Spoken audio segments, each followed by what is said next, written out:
Hi guys, ఈ రోజు మనం ఒక తెలుగు సినిమా చూద్దాం. ఈ సినిమా రీసెంట్ గా రిలీజ్ అయింది. పేరు దేవకి నందన వాసుదేవ. ఈ సినిమాకి IMDb రేటింగ్ 10కి 9.3 ఇచ్చారు. సినిమా సూపర్ గా ఉంటుంది. ఇక ఆలస్యం చేయకుండా సినిమాలోకి వెళ్దామా? అంతకంటే ముందు వెల్కమ్ టు కళ్ళ ముందు కదిలే చిత్రాలు.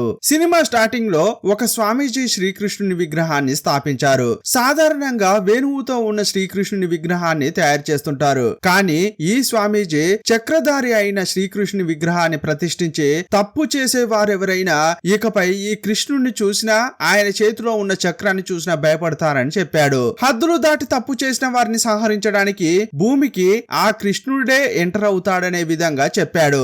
ఆ తర్వాత గుడి కట్టారు. గుడి కట్టిన తర్వాత చుట్టుపక్కల ఊరు ఏర్పడింది. ఇప్పుడు ఒక జమీందారును చూపించారు. అతడు కొంత భూమిని ఆక్రమించి కంచె వేశాడు.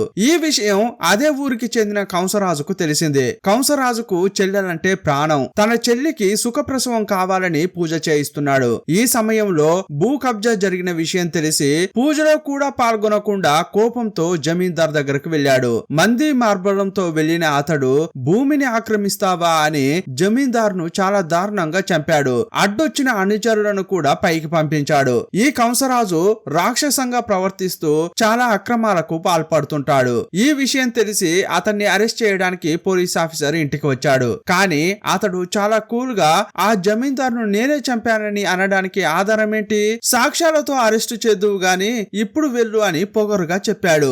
అవమానంతో ఆ పోలీస్ ఆఫీసర్ వెళ్లిపోయాడు. ఈ కంసరాజు ఎప్పుడు పాపం చేసినా కూడా కాశీకి వెళ్లి గంగలో మునుగుతాడు. ఈ కంసరాజు కాశీలో ఉన్న క్రమంలో ఒక తండ్రి తన కూతురుతో నడుచుకుంటూ వెళ్తుంటే గుండెపోటు వచ్చి సడన్ గా కింద పడిపోయాడు. అంతా అతడు చనిపోయాడని అనుకున్నారు. కానీ ఒక అఘోరి అతనిపై దాటుకుంటూ వెళ్తుంటే చనిపోయాడు అనుకున్న అతడు లేచి వచ్చాడు.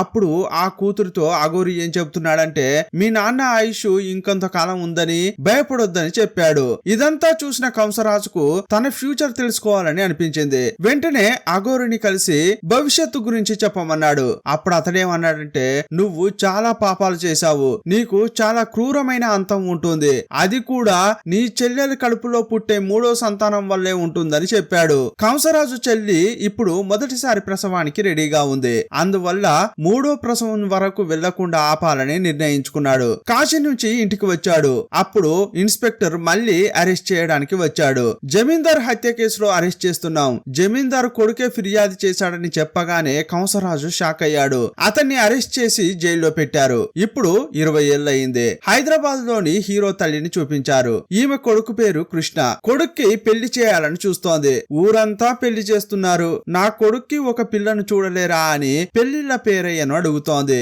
ఇప్పుడు హీరో కృష్ణను చూపించారు. ఊర్లో ఉట్టి కొట్టే పోటీ జరుగుతోంది. పిల్లల గ్రోవితో ఉట్టిని కొట్టాలి. ఆ పోటీలో రంగా అనే ఒకతుడు కూడా పాల్గొన్నాడు. ఈ రంగా అనేవాడు లోకల్ గా పెద్ద రౌడీలాగా చెప్పొచ్చు. వాణ్ణి ఎదిరించి హీరో కృష్ణ ఆ పోటీలో పాల్గొన్నాడు. రంగాను ఓడించి కృష్ణ ఉట్టి కొట్టాడు. అందువల్ల కృష్ణపై రంగకు పగ ఏర్పడింది. ఇప్పుడు హీరో వాళ్ళ అమ్మ ఒక జ్యోతిష్యుని దగ్గరికి వెళ్ళింది. తన కొడుకు జాతకం చూపించింది. అప్పుడు అతడేం చెప్తున్నాడంటే, నీ కొడుక్కి ఒక గండ ఉంది, కొన్నాళ్ల పాటు అతడు ఎక్కడికి వెళ్ళినా కూడా జాగ్రత్తగా ఉండమని చెప్పంటున్నాడు. స్వామి, ఏం చెప్తున్నారు స్వామి, నాకు ఆల్రెడీ 2 పిల్లలు చనిపోయారు, వీడు 3వ అబ్బాయి. అయ్యయ్యో, వాడు లేకుండా నేను బతకలేను అంటోంది. నాకు భర్త కూడా లేడు, నాకు అన్ని వాడే, ఎలాగైనా వాడిని కాపాడండి స్వామి, ఏదైనా తాయెత్తు ఉందా అని అడిగింది. అప్పుడు అతడు ఒక తాయెత్తు ఇచ్చాడు. ఆ తాయెత్తు తీసుకెళ్లి కొడుకు కట్టి కొంచెం జాగ్రత్తగా ఉండరా అని చెప్పింది. సీన్ కట్ చేస్తే కృష్ణ ఫ్రెండ్ కు పెళ్లి. ఒక గుడిలో ఆ పెళ్లి జరగబోతోంది. ఆ పెళ్లి కోసం హీరో కూడా వచ్చాడు. అక్కడ సత్య అనే ఒక అందమైన అమ్మాయిని చూశాడు. హీరో దేవుణ్ణి చూడ్డానికి వెళ్ళాడు. అప్పుడు పూజారి ఆశీర్వాదం అందించే ప్లేటుతో వచ్చాడు. ఆ ప్లేటులోంచి హీరోయిన్ పువ్వు తీసుకుంది. ఆ పువ్వును తలకు పెట్టుకుంది. ఆ తలలో తాయెత్తుంది. ఆల్రెడీ హీరో మొక్కుతున్న క్రమంలో అతని చేతికి ఉన్న తాయెత్తు విడిపోయి ఆ ప్లేటులో పడింది. ఇప్పుడు అదే హీరోయిన్ తలలో ఉంది. ఆమె పాటున ఆమె వెళ్లిపోతోంది. అప్పుడు ఆమెను ఆపిన హీరో, మీ తలకు నా తాయెత్తు ఉంది, అది మాత్రం ఇచ్చేస్తే వెళ్లిపోతా అన్నాడు. మొదటిసారిగా ఆమెతో ఇలా మాటలు కలిశాయి. ఇదే టైంలో పెళ్లి కోసం స్టేజీకి రావాల్సిన పెళ్లి కూతురు ఒక చోట కూర్చుని ఏడుస్తోంది. అప్పుడు హీరో ఆమె దగ్గరకు వచ్చి, ఏమ్మా, ఈ పెళ్లి అంటే నీకు ఇష్టం లేదా అని అడిగాడు. అలా కాదండి, నాకు ఇష్టమే, యాక్చువల్ గా చెప్పాలి చెప్పాలంటే మీ ఫ్రెండ్ ను నేను ప్రేమించే పెళ్లి చేసుకుంటున్నా, అయినా కూడా మెట్టింటికి వెళ్ళడానికి భయంగా ఉందని అంటోంది. అప్పుడు హీరో ఏమంటున్నాడంటే, మీ ఇంట్లో పెరిగినప్పుడు నిన్ను ఈ డ్రెస్ వేసుకోకూడదు, ఆ డ్రెస్ వేసుకోకూడదు అని చెప్పే ఉంటారు, ఈ టైం దాటి వెళ్ళకూడదు అని ఇలా అలా రిస్ట్రిక్షన్స్ పెంచి ఉంటారు. కానీ నా ఫ్రెండ్ ను పెళ్లి చేసుకుని మెట్టినింటికి వెళ్ళావనుకో, నీకు అలాంటి రిస్ట్రిక్షన్స్ ఏమీ ఉండవు, నీ స్వతంత్రం నీ చేతుల్లో ఉంటుంది, నువ్వేమనుకుంటే అది చేయొచ్చు, ఇలాంటి చోటుకు రావడానికి భయపడుతున్నావా అని ధైర్యం వచ్చేలా మాట్లాడాడు. ఇదంతా కూడా పెళ్లి కూతురు ఫ్రెండ్ అయిన సత్య కూడా విన్నది. హీరో మాటలు చూసి ఇంప్రెస్ అయిపోయింది. ఇక పెళ్లి అయిపోయింది. హీరోయిన్ వెళ్లిపోతుంటే అనుకోకుండా ఆమె చెవి కమ్మలను మిస్ చేసుకుంది. అప్పుడు హీరో తీసుకెళ్లి ఆమెకిస్తున్నాడు. ఇక అది తీసుకుని హీరోయిన్ రంగ యొక్క కారులో వెళ్తుంటే హీరో చూశాడు. వీడి కారులో ఈమె ఎందుకు వెళ్తోంది అని అతడు కోప్పడుతున్నాడు. కానీ ఏమనుకున్నాడంటే, రంగాను కొంచెం ఇంప్రెస్ చేశామంటే ఈ అమ్మాయితో తరచుగా మాట్లాడొచ్చు అనుకున్నాడు. వెంటనే రంగాను ఆపాడు. అన్నా రంగన్న, మిమ్మల్ని ఆ పోటీలో ఓడించినప్పటి నుంచి నా స్నేహితులు కూడా నన్ను బాగా తిడుతున్నారు, మీరు చాలా గొప్పవారన్నా, అది తెలియకుండా మిమ్మల్ని ఓడించాను, ఇప్పుడు మీతో ఫ్రెండ్షిప్ చేయాలని అనుకుంటున్నాను అన్నా, కొంచెం నా నెంబర్ తీసుకుని మీ నెంబర్ ఇస్తారా అంటున్నాడు.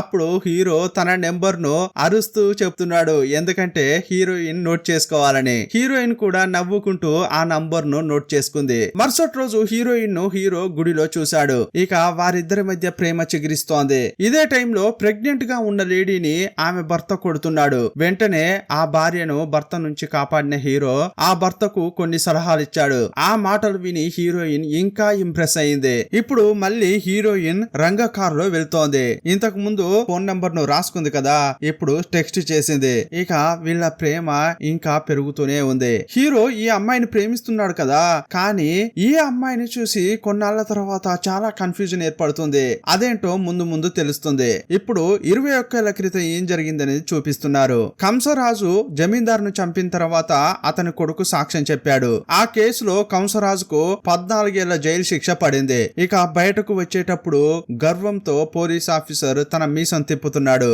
నాకు శిక్ష పడేలా చేసింది నువ్వే కదరా అని కోర్టు ముందే ఆ పోలీస్ ఆఫీసర్ ను కంసరాజు నరికి చంపాడు. అందువల్ల అతనికి మొత్తంగా 21 ఏళ్ల జైలు శిక్ష పడింది. ఇప్పుడు ఇంకో 10 రోజుల్లో అతడు బయటకు రానున్నాడు. ఇంకో వైపు ఎప్పట్లాగే హీరోయిన్ ను హీరో ఒక గుడిలో మీట్ అయ్యాడు. కానీ హీరోయిన్ మాత్రం హీరో అంటే ఎవరో తెలియనట్లు ప్రవర్తిస్తోంది. ఇదంతా అతనికి కొత్తగా అనిపిస్తోంది. ఏంట్రా, ఇన్నాళ్ళు ఈమె నాతో బాగానే చాట్ చేసిందే, బాగానే మాట్లాడిందే, కానీ ఇప్పుడు ఇలా తానంటే ఎవరో తెలియనట్లే ప్రవర్తిస్తోంది ఏంటి అనుకున్నాడు. ఒక టీ షాప్ లో కూర్చుని ఈ విషయం అంతా తన ఫ్రెండ్ తో చెప్తూ బాధపడుతున్నాడు. వెంటనే హీరోయిన్ చదివే కాలేజీకి వెళ్ళాడు. ఆమె చేయి పట్టుకుని లాగి, నిజంగా నువ్వు నన్ను ప్రేమిస్తున్నావా లేదా అని నిలదీశాడు. చేయిని పట్టుకోగానే ఆమెకు కోపం వచ్చి హీరో చెంపపై గట్టిగా కొట్టింది. నువ్వెవరో నాకు తెలియదు, వెళ్ళిపో అని అంది. అప్పుడు హీరో షాక్ అయిపోయాడు. ఈమె ఎందుకిలా ప్రవర్తిస్తోంది అని అనుకున్నాడు. ఇంకో వైపు కంసరాజు జైలు నుంచి బయటకు వస్తున్నాడు. ఇక జమీందారు కొడుకుంటాడు కదా, అతని దగ్గరికి అనుచరులు వచ్చి కంసరాజు రిలీజ్ అయ్యాడు. 21 ఏళ్ల పగ వానికి వ్యతిరేకంగా సాక్ష్యం చెప్పి జైల్లో పెట్టించావు కదా, ఇక డైరెక్ట్ గా వాడు ఇక్కడికే వస్తాడు, అందువల్ల నువ్వు ఎక్కడికైనా వెళ్లి దాక్కో అని చెప్పారు. అన్నట్లుగానే ఈ కంసరాజు నేరుగా జమీందారు ఇంటికే వచ్చాడు. కానీ జమీందారు కొడుకు అక్కడి నుంచి తప్పించుకున్నాడు. కంసరాజుకు ఫోన్ చేసి, రేయ్, నీకు భయపడి పారిపోయానని అనుకుంటున్నావా? ఇప్పుడు దాక్కున్నదే నేను నిన్ను వేటాడడానికి. నువ్వు ఇంతకు ముందులా కాదు, ఇప్పుడు నీకు వయసు అయిపోయింది, నువ్వు నన్ను వేసేదేంట్రా, అంతకంటే ముందే నేను నిన్ను వేసేస్తా అన్నాడు అతడు. ఇక కోపంతో కంసరాజు తన ఇంటికి వెళ్తున్నాడు. సడన్ గా అతని కారు పంచర్ అయింది. ఏం చేద్దాంరా అని అక్కడ నిలబడ్డాడు. అప్పుడు అటువైపుగా హీరో కృష్ణ వచ్చాడు. సార్, లిఫ్ట్ ఇస్తాను, ఎక్కండి సార్ అంటున్నాడు. సరే అని అతడు కూడా బండెక్కాడు. సార్, ఎక్కడి నుంచి వస్తున్నారు సార్ అని హీరో క్యాజువల్ గా అడిగాడు. జైలు నుంచి అని అన్నాడు. ఏంటి సార్, మీ ముఖం చూస్తే చాలా పాపంగా అనిపిస్తుంటుంది, మీరు జైలుకు వెళ్ళడం ఏంటి సార్, పరాచకాలు ఆడొద్దు సార్ అంటున్నాడు. కంసరాజు గురించి తెలియకుండా ఏదో మాట్లాడుతున్నాడు. అప్పుడు కంసరాజు హీరో గురించి అడిగాడు. నేను మా అమ్మకు 3వ సంతానాన్ని అని చెప్పాడు. అప్పుడు ఆ మాట వినగానే విలన్ టెన్షన్ అయిపోయాడు. ఎందుకంటే తన చెల్లికి పుట్టే 3వ సంతానం వల్లే ఇతనికి మరణం ఉంటుందని అఘోరి చెప్పాడు. అందువల్ల ఏదో ఒక అమ్మకు 3వ సంతానమైన హీరో గురించి చెప్పగానే కొంచెం టెన్షన్ అయ్యాడు. ఇప్పుడు తన చెల్లెలు గుర్తుకు వచ్చింది. 21 ఏళ్ల తర్వాత కంసరాజు తన ఇంటికి వస్తున్నాడు. అతని అనుచరులు చూసి అతనికి నమస్కరిస్తున్నారు. ఇదంతా కూడా హీరో గుమ్మం దగ్గరే ఉండి గమనిస్తున్నాడు. నిజంగానే ఇతడు పెద్ద దాదాలాగే ఉన్నాడే అని అక్కడి నుంచి వెళ్లిపోయాడు. కంసరాజు ఇంట్లోకి వెళ్ళగానే పనిచేసే వాళ్ళంతా భయపడిపోతున్నారు. కంసరాజు యొక్క చెల్లెలైన దేవయానిని చూపించారు. అప్పుడు ఆమె కూడా అన్నను చూసి భయపడిపోతోంది. యాక్చువల్ గా ఇతడు 21 ఏళ్ల క్రితం కాశీకి వెళ్లి వచ్చిన తర్వాత ఏం చేశాడంటే చాలా పెద్ద ఘోరమే చేశాడు. అదేంటో ఇప్పుడు చూపిస్తున్నారు. ఆ అఘోరి మాటలు విన్న తర్వాత కంసరాజు ఇంటికి వచ్చి తన చెల్లెల్ని కలిశాడు. అప్పుడు ఆమె ప్రెగ్నెంట్ గా ఉంది. బావను చూస్తూ ఇప్పుడు మీకు బిడ్డ పుడితే అంతటితో ఆపేయండి, కావాలంటే రెండో బిడ్డను కూడా కనండి, కానీ మూడోదిగా బిడ్డ పుట్టిందంటే ఆ శిశువును నేను చంపేస్తా అంటున్నాడు. అప్పుడు బావకు చాలా కోపం వచ్చింది. చూసావా మీ అన్న ఏమంటున్నాడో? అప్పుడే చెప్పాను కదా మీ అన్న చాలా దుర్మార్గుడని. ప్రెగ్నెన్సీ టైంలో పుట్టింటికి రానవసరం లేదు, మా ఇంట్లోనే ఉండమని చెప్పాను. కానీ మొదటి ప్రెగ్నెన్సీకి మీ అన్న ఎలా మాట్లాడుతున్నాడో చూడు. రే కంసరాజు, మేము ముగ్గురిని కాదురా 10 మందిని కంటాం. ఏం చేస్తావురా నువ్వేం చేయలేవు. ఇదిగోమ్మా నువ్వు ఇక్కడ ఉండాల్సిన అవసరం లేదు, ఇక మన ఇంటికి వెళ్దాం రా అని భార్యను పిలుస్తున్నాడు. అప్పుడు కంసరాజు తన చెల్లెలి భర్త అని కూడా చూడలేదు. తన చెల్లెలి కళ్ళ ముందే బావను చంపేశాడు. అది చూసి చెల్లెలు బాగా భయపడిపోయింది. చెల్లెల్ని చూస్తూ నన్ను తప్పుగా అనుకోవద్దమ్మా, నేను ప్రాణాలతో ఉంటే చివరి వరకు నిన్ను చాలా బాగా చూసుకుంటాను, కానీ నీ భర్త మాత్రం నిన్ను బాగా చూసుకోడు. అతడి వల్ల నీ కడుపు పండుతుంది, అందువల్లే అతన్ని నాశనం చేశాను. ఈ బిడ్డను మాత్రం కని జాగ్రత్తగా చూసుకో అమ్మా అని చెప్పాడు. ఆ తర్వాత పూజ కూడా చేశాడు. అప్పుడే ఆమెకు ప్రసవ నొప్పులు వస్తుంటాయి. ఇంట్లోనే ప్రసవం చేయించడానికి అన్ని ఏర్పాట్లు చేశాడు. చెల్లికి ప్రసవ నొప్పులు వస్తుంటే ఇతడు బయట ఉండి వెయిట్ చేస్తున్నాడు. అప్పుడే ఇన్స్పెక్టర్ వచ్చి జమీందార్ను హత్య చేసినందుకు అరెస్ట్ చేస్తున్నాడు. అతడు జైలుకు వెళ్లడం వల్ల తన చెల్లెలకు కొడుకు పుట్టిందా బిడ్డ పుట్టిందా అని కూడా అప్పుడు చూడలేదు. అప్పుడే ఒక ట్విస్ట్ పెట్టారు. అప్పుడు చెల్లెలకు పుట్టింది ఒక్కరో ఇద్దరో కాదు, 3 పిల్లలు పుట్టారు. ఒకే ప్రసవంలో 3 పిల్లలను కన్నది. 3 కూడా ఆడపిల్లలే. అందరూ ఒకేలాగా ఉంటారు. అందులో ఒక అమ్మాయి సత్య. ఆమెను హీరో ప్రేమించాడు. ఇప్పుడు దేవయాని తన 3 పిల్లలను పిలిచి ఏం చెప్తుందంటే, మీ మామ జైలు నుంచి బయటకు వచ్చాడు. ఇన్నాళ్ళు మనం దాచిన రహస్యాన్ని ఇప్పుడు కూడా మనం కంటిన్యూ చేయాలని పిల్లలతో ప్రమాణం చేయించుకుంది. ఇంతకీ ఆ రహస్యం ఏంటనేది ఇప్పుడు ఇంకో ఫ్లాష్ బ్యాక్ చూపించారు. దేవయానికి 3 పిల్లలు పుట్టిన తర్వాత ఆమె చాలా భయపడుతోంది. అన్నకు గాని ఈ విషయం తెలిస్తే 3వ సంతానాన్ని చంపేస్తాడు. అందువల్ల ఆమె ఆ విషయం దాచిపెట్టింది. ఆమె అదృష్టమో ఏమో కానీ అదే టైంలో పోలీసులు అరెస్ట్ చేశారు. అతనికి 21 ఏళ్ల జైలు శిక్ష పడింది. అప్పుడు 3 పిల్లల్ని తీసుకుని దేవయాని ఇంటి నుంచి తప్పించుకోవాలనుకుంది. 2 పిల్లల్ని బుట్టలో పెట్టుకుంది. ఒక పాపను మాత్రం బయట ఉంచింది. ఆమె వెళ్ళబోతుంటే అప్పుడు దేవయాని వాళ్ళ అన్న ఒక పిఏను బయట కాపలాకు పెట్టాడు. మా చెల్లెలు ఎట్టి పరిస్థితుల్లో ఈ ఇల్లు దాటి వెళ్ళకూడదు, ఆ బాధ్యత నీదే అని అతనికి చెప్పాడు. అందువల్ల ఆ పిఏ దేవయానిని ఇంటి నుంచి బయటికి వెళ్లకుండా చేశాడు. అప్పుడు పని మనిషి ఆమె దగ్గరికి వచ్చి, ఏమ్మా మీ అన్నకు భయపడి మీరెందుకు ఇంటి నుంచి బయటకు వెళ్ళాలి, మీరు ఇంట్లోనే ఉండండి. మీ అన్నకు తెలిసినంత వరకు మీకు ఒకే బిడ్డ పుట్టింది, కానీ మీరు మిగతా 2 పిల్లలను మీ అన్నకే తెలియకుండా ఈ ఇంట్లోనే పెంచొచ్చు కదా అంది. ఒక తల్లి తలుచుకుంటే ఏదైనా చేయగలదు అని అనగానే అప్పుడు ఈమె కూడా సరే కదా అనుకుంది. అన్న యొక్క అనుచరులు ఇంటి లోపలికి వస్తే వారికి తెలియకుండా 3 పిల్లల్ని పెంచడం కష్టం. వాళ్ళు గాని ఈ 3 పిల్లల్ని చూస్తే వాళ్ళు అన్నకు తెలియజేస్తారు. అందువల్ల ఆమె ఏం చేసిందంటే అనుచరులందరినీ చూస్తూ మా అన్న ఇప్పుడు జైల్లో ఉన్నాడు, అందువల్ల ఎవరు కూడా ఈ ఇంటి లోపలికి రాకూడదు, ఇంటి లోపలికి ఆడవాళ్ళు మాత్రమే రావాలి, ఒకవేళ మగవాళ్ళు వచ్చినా ఇంటి బయట వరకు మాత్రమే అలౌడ్ అని చెప్పింది. ఇదంతా విన్న ఆ పిఏ నెక్స్ట్ కంసరాజు దగ్గరికి వెళ్లి చెప్పాడు. అప్పుడు అతడు కూడా అవును మా చెల్లెలు చెప్పినట్లే చేయండి అని అన్నాడు. కానీ ఒకే ఒక విషయం మాత్రం నేను చెప్తున్నా, ఎట్టి పరిస్థితుల్లో మా చెల్లెల్ని ఇంటి నుంచి బయటకు పంపొద్దు అని చెప్పాడు. అందువల్లే ఇప్పటి వరకు దేవయానికి ఒక బిడ్డ అని మాత్రమే అందరికీ తెలుసు, కానీ ఈమె ఇంటి లోపల 3 పిల్లల్ని పెంచి పెద్ద చేసింది. ఇక ప్రస్తుతం చూస్తే కంసరాజు జైలు నుంచి బయటకు వచ్చిన తర్వాత కుటుంబానికి మంచి జరగాలని ఒక హోమం చేస్తున్నాడు. ఆ పూజలో తన చెల్లెలు కూతురైన సత్యను కూర్చోబెట్టాడు. అప్పుడు ఆమెకు హీరో నుంచి కంటిన్యూగా ఫోన్ కాల్ వస్తూనే ఉంది. అప్పుడు ఆమె కట్ చేస్తూ ఉంది. అప్పుడు స్వామీజీ తీర్థం ఇచ్చి దీన్ని ఇల్లంతా చల్లండి అని చెప్పాడు. ఇప్పుడు దాన్ని ఈ రంగా తీసుకున్నాడు. ఈ రంగా ఎవరంటే కంసరాజు పిఏ ఉన్నాడే అతని యొక్క కొడుకు. ఆ జపించిన నీళ్లను తీసుకుని తీసుకుని రంగా ఇంట్లో చల్లడానికి వెళ్తున్నాడు. ఇదంతా చూసి దేవయాని భయపడిపోతోంది. అయ్యయ్యో, ఇంటి లోపల ఇద్దరు పిల్లలు ఉన్నారు, వీడు గాని చూస్తే పరిస్థితి ఏంటి అని ఆమె భయపడిపోతోంది. అదే టైంలో దేవయాని రూమ్ లోకి ఈ రంగా వెళ్ళాడు. ఒక అమ్మాయి మంచం కిందకి వెళ్లి దాక్కుంది, కానీ ఒక అమ్మాయి బయట ఉంది. ఏయ్, నువ్వు పూజలోనే కూర్చున్నావు కదా, కానీ ఆలోపే ఇక్కడికి ఎలా వచ్చావు అని అతడు అడుగుతున్నాడు. ఏయా, రూమ్ ఏమైనా దూరమా ఉంది, పక్కనే కదా ఉంది, నువ్వు వచ్చినట్లే నేను వచ్చా అంది. ఓకే అని తన పని తాను చేసుకుంటున్నాడు. సడన్ గా బయటకు చూస్తే హీరోయిన్ సత్య అక్కడే కూర్చుని ఉంది. ఏంట్రా, ఇప్పుడే ఈమెను రూమ్ లో చూశాను కదా అని తిరిగి చూస్తే మళ్ళీ ఆమె కనిపించలేదు. ఇదంతా నా భ్రమ అని అతడు క్యాజువల్ గా వదిలేశాడు. ఈ సంఘటనలతో దేవయాని చాలా భయపడిపోతోంది. ఇప్పుడు తన ముగ్గురు పిల్లలతో మాట్లాడుతోంది. తనకు ముగ్గురు పిల్లలు ఉన్నట్లు పని మనిషికి మాత్రమే తెలుసు.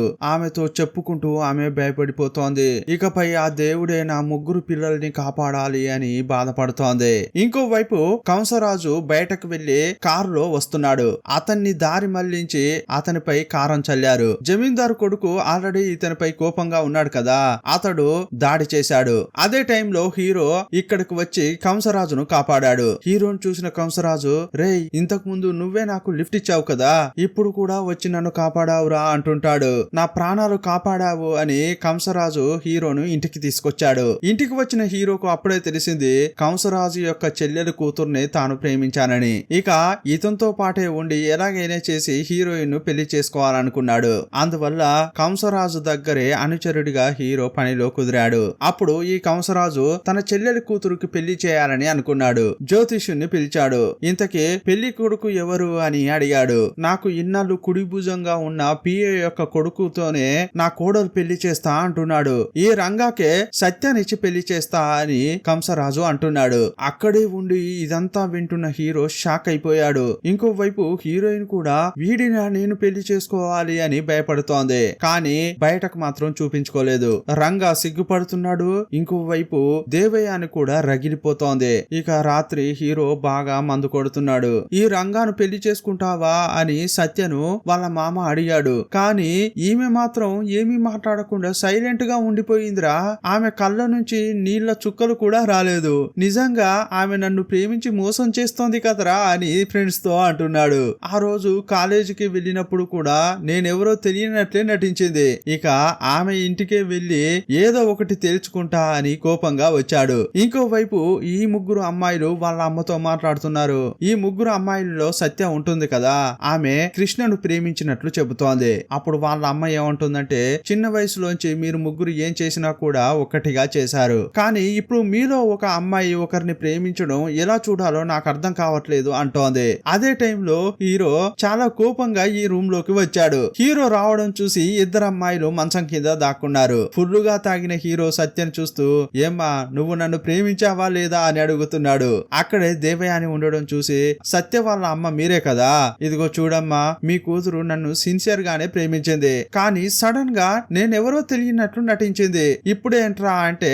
ఆమెకు పెళ్లి చేయాలని కూడా డిసైడ్ చేశారు. ఆంటీ, దేవుడిపై ప్రమాణం చేసి చెప్తున్నా, మీ అమ్మాయిని నేను నిజంగా ప్రేమిస్తున్నా అని ఆమె కాళ్లపై పడేంత పని చేశాడు. అదే టైంలో మంచం కింద హీరోయిన్ లాగే ఇద్దరు అమ్మాయిలు ఉండడం చూశాడు. అరే, వీరిద్దరెవర్రా అని కళ్ళు నులుముకున్నాడు. ఒకవేళ నేను మందు కొట్టడం వల్ల ఇలా ఇద్దరుగా కనిపిస్తున్నారా ఏంటి అనుకుంటున్నాడు. ఇక లేచి చూస్తే ముగ్గురు నిలబడి ఉన్నారు. వాళ్ళు కూడా యాక్చువల్ గా మేము ముగ్గురం అని చెప్పారు. మేము ఎక్కడికి వెళ్ళినా కూడా ఒక రోజు ఈమె వెళ్తుంది, ఇంకో రోజు ఆమె వెళ్తుంది, మూడో రోజు నేను వెళ్తా అని హీరోయిన్ చెప్తోంది. యాక్చువల్ గా మిమ్మల్ని ప్రేమించింది నేనే అని సత్య చెప్పింది. అప్పుడు దేవయాని తన ముగ్గురు కూతుర్లను ఎలా పెంచిందో చెప్తోంది. మా అన్నకు గాని ఈ విషయం తెలిస్తే మూడో సంతానాన్ని చంపేస్తాడు, అందువల్లే ఇద్దరిని దాచిపెట్టి పెంచినట్లు. బడికి పంపించేటప్పుడు కూడా ఒక రోజు ఒకరు వెళ్తే ఇంకో రోజు ఇంకొకరు వెళ్తారు. ఇలా ముగ్గురు రోజుకొకరు చొప్పున వెళ్తారు.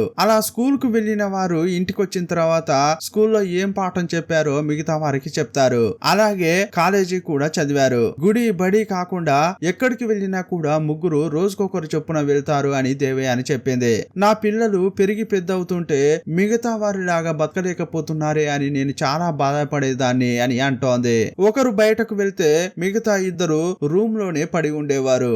ఏదో ఒక రోజు వీరికి స్వతంత్రం రాదా, మిగతా వారిలాగే నా పిల్లలు బతకరా అని నేను ఇన్నాళ్ళు ఎదురు చూస్తున్నా అంటోంది. వీళ్ళ స్టోరీ అంతా తెలుసుకున్న హీరో, మీరేం బాధపడకమ్మా, ఆ దేవుడు శ్రీకృష్ణుడే మీ మొర ఆలకించి నన్ను ఇక్కడికి పంపించినట్లున్నాడు. నా పేరు కూడా కృష్ణే. మీ ముగ్గురు పిల్లల్ని చాలా సేఫ్ గా బాహ్య ప్రపంచానికి చూపించే బాధ్యత నాది అని ప్రామిస్ చేశాడు. హీరోయిన్ కాలేజీకి వెళ్ళేటప్పుడు హీరో మీట్ అయ్యాడు. మనిద్దరం పెళ్లి చేసుకుని వెళ్తే నీ చెల్లెల పరిస్థితి ఏంటి అని అన్నాడు. నేను లేకుండా వాళ్ళు బతకరు, వాళ్ళు లేకుండా నేను బతకను అని ఆమె అంది. దాని గురించి తర్వాత ఆలోచిద్దాం. మొదట నా పెళ్లిని రంగతో ఫిక్స్ చేశారు కదా, ఆ పెళ్లిని ఆప్ చేయడానికి ఏదైనా ప్లాన్ వెయ్యి అంది. మనం రంగాను భయపడేలా చేసి ఈ పెళ్లి అతడే ఆప్ చేసేలా చేస్తే బాగుంటుంది కదా అని హీరో అన్నాడు. అప్పుడు హీరోయిన్ నంబర్ నుంచి అతనికి కాల్ చేయించాడు. నాకు బిర్యానీ తీసుకొస్తావా, అది కూడా 5 కేజీల బిర్యానీ కావాలి అని చెప్పింది. ఎందుకు ఇంత అడుగుతోంది అని అనుమానంతోనే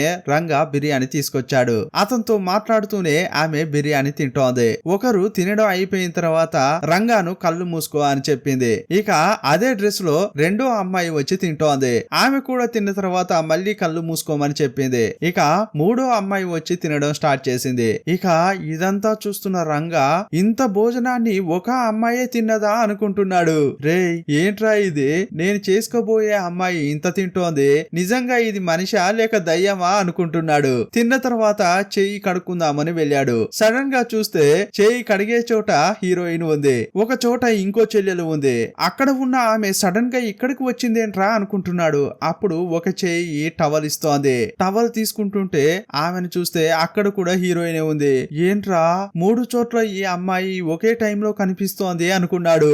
ఈ అమ్మాయి ఇంట్లోనే పెరిగి ఇలా దెయ్యంలాగా మారిందా ఏంటి అనుకున్నాడు. భయపడిపోతూ వస్తుంటే హీరో చూశాడు. హీరోని చూస్తూ, రే ఈ పెళ్లిని ఎలాగైనా ఆఫ్ చేయించాలరా, సత్య మనిషి కాదు దెయ్యం అని అంటున్నాడు. అప్పుడు హీరో ఇంకోవైపు ముగ్గురు అమ్మాయిలు పడి పడి నవ్వుతున్నారు. ఒక రోజు ఈ కంసరాజు జమీందారు యొక్క అనుచరుణ్ణి పట్టుకున్నాడు.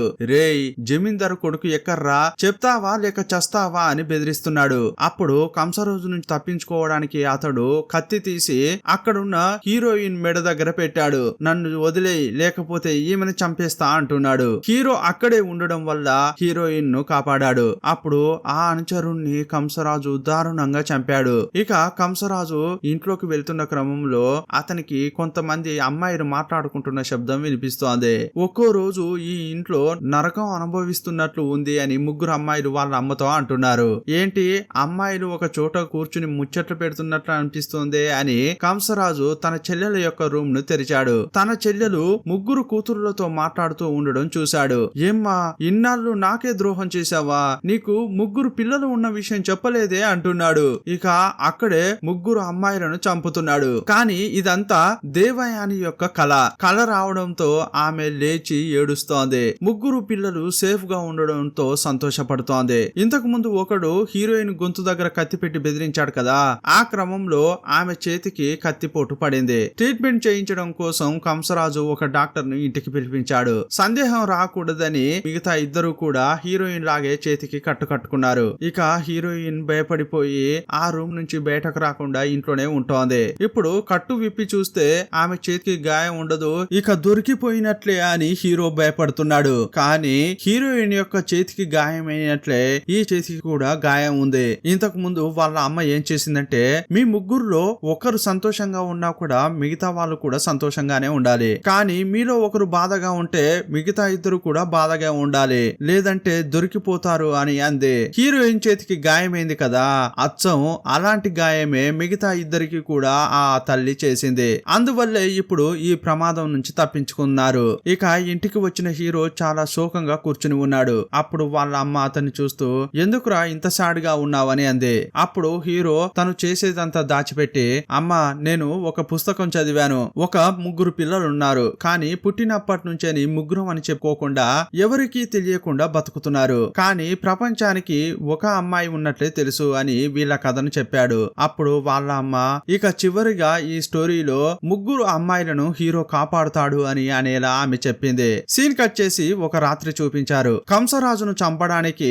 జమీందారు కొడుకు అటాక్ చేయడానికి వచ్చాడు. కానీ కంసరాజు చాలా అలర్ట్ గా ఉన్నాడు. వచ్చిన వాణ్ణి తన ఇంట్లోనే చంపేశాడు. తనకు ఉన్న ఏకైక శత్రువు కూడా ఇప్పుడు చనిపోయాడు. కంసరాజు ఎప్పుడైతే హత్యలు చేస్తాడో ఆ పాపాలను కడుక్కోవడానికి చూడడానికి కాశీకి వెళ్తాడు. అందువల్ల ఇప్పుడు కాశీకి వెళ్ళాడు. తనతో పాటు రంగాను కూడా తీసుకెళ్లాడు. ఇప్పుడు రంగతో ఏమంటున్నాడంటే, ఇంతకు ముందు వచ్చినప్పుడు ఒక అఘోరి నాతో ఏం చెప్పాడంటే, నా చెల్లెలకు పుట్టే 3వ సంతానం వల్లే నాకు మృత్యు ఉంటుందని చెప్పాడు. కానీ ఆ అఘోరి మాటలు ఫలించలేదు. నిజంగా నా చెల్లెలకి 3వ సంతానమే పుట్టలేదు అంటున్నాడు. అప్పుడు సడన్ గా అతని కాలు జారి ఒక శూలంపై పడబోయాడు. అప్పుడు అక్కడకు వచ్చిన అఘోరి కంసరాజును కాపాడాడు. ఇదిగో చూడయ్యా, అఘోరి యొక్క మాటలు ఎప్పుడూ ఫలించకుండా పోవు. ఇప్పటికీ కూడా నీ తలరాతలో ఏముందంటే, నీ చెల్లెలకు పుట్టిన 3వ సంతానం వల్లే నీకు మృత్యువు ఉందని అంటున్నాడు. ఆ 3వ అమ్మాయి వల్లే నిన్ను వెతుక్కుంటూ మీ ఇంటికే ఒకటొస్తాడు. వాడి చేతుల్లోనే నీ చావు ఉంటుందంటాడు. స్వామి, మీరు చెప్పేదాన్ని బట్టి చూస్తే ఒకే ప్రసవంలో నా చెల్లెలకు 3 పిల్లలు పుట్టినట్లు, 2 పిల్లల్ని దాచి ఇంట్లోనే పెంచినట్లు మాట్లాడుతున్నారే అంటున్నాడు.